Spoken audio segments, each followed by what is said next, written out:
বুড়ো বয়সে দাদুর লুকিয়ে লুকিয়ে ফোনে কার সাথে প্রেমের আলাপ, এক স্মার্টফোন কীভাবে পুরো সংসার তুলকালাম কাণ্ড বাঁধিয়ে দিল তা জানতে এখনই চোখ রাখুন এই জমজমাট হাসির গল্পে।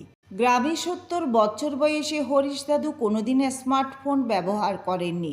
তিনি সেই পুরনো আমলের বোতাম টিপানো নোকিয়া ফোন চালাতেন, কিন্তু তার নাতি পল্টু জোর করে তার জন্মদিনে একটা দামি টাচ স্ক্রিন স্মার্টফোন উপহার দিলেন।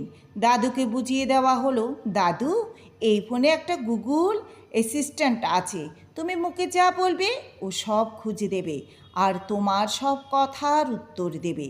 দাদু তো তখন অবাক। তিনি একা ঘরে বসে ফোনটা হাতে নিয়ে পরীক্ষা করতে চাইলেন।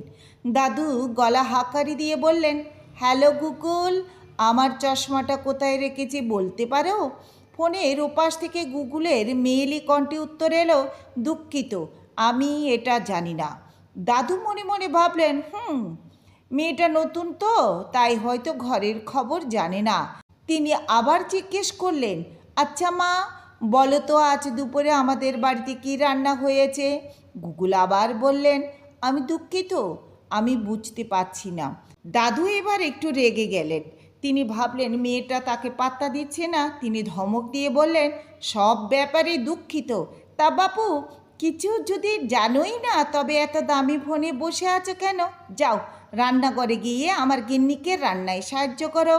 গুগল তার চিরচেনা রবোটিক গলায় বলল, আমি আপনার কথা বুঝতে পারছি না, দয়া করে আবার বলুন। এবার দাদুর রাগ চড়ে গেল সপ্তম আকাশে। তিনি চিৎকার করে বললেন, কি মুখে মুখে তর্ক? আমার সামনে দাঁড়িয়ে আমার গিন্নির চেয়েও বড় গলা তোমার? এত অহংকার ভালো নয় বাপু। আমাদের আমলে মেয়েদের এত মুখে মুখে কথা বলার সাহস ছিল না। ঠিক এই সময় দাদুর আসল গিন্নি হাতে এক কাপ চা নিয়ে ঘরে ঢুকলেন। তিনি দাদুকে ফোনের দিকে তাকিয়ে একা একা চিৎকার করতে দেখে কোমরে হাত দিয়ে দাঁড়িয়ে গেলেন। দিদিমা কড়া গলায় বললেন, কি গো, বুড়ো বয়সে কার সাথে অত লুকিয়ে লুকিয়ে প্রেমের আলাপ করা হচ্ছে শুনি? কোন মেয়ের এত বড় গলা যে তাকে আমাদের আমলের নীতিশিক্ষা দেওয়া হচ্ছে? দাদু ভয় পেয়ে আমতা আমতা করে বলল, আরে না না গিন্নি, তুমি ভুল বুঝছো। এই দেখো, ফোনের ভেতরে একটা মেয়ে বসে আছে, সে আমার কোনো কথাই শুনছে না আর মুখে মুখে তর্ক করছে। দিদিমা এক ঝটকায় দাদুর হাত থেকে ফোনটা কেড়ে নিলেন। স্ক্রিনে তখন গুগলের মাইক অন ছিল। দিদিমা ফোনের স্পিকারে মুখ ঠেকিয়ে সিংহের মতো গর্জন করে বললেন, এই কেড়ে তুই ছুরি? লজ্জা করে না বুড়ো মানুষের সাথে ফষ্টি নষ্টি করতে?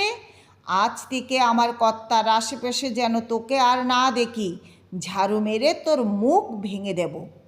ফোনের ওপাশ থেকে গুগল শান্ত গলায় উত্তর দিল, আমি ইন্টারনেটে ঝাড়ু মেরে মুখ ভেঙে দেব, এর ফলাফল খুঁজছি।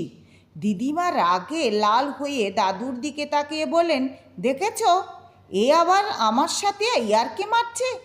আজ হয় এই মেয়ে এই বাড়িতে থাকবে, না হয় আমি বাপের বাড়ি চলে যাব। দাদু আর কোনো উপায় না দেখে নিজের মান বাঁচাতে এক বালতি জলের মধ্যে দামি স্মার্টফোনটা চুপিয়ে দিলেন। তবেই দিদিমার রাগ শান্ত হলো।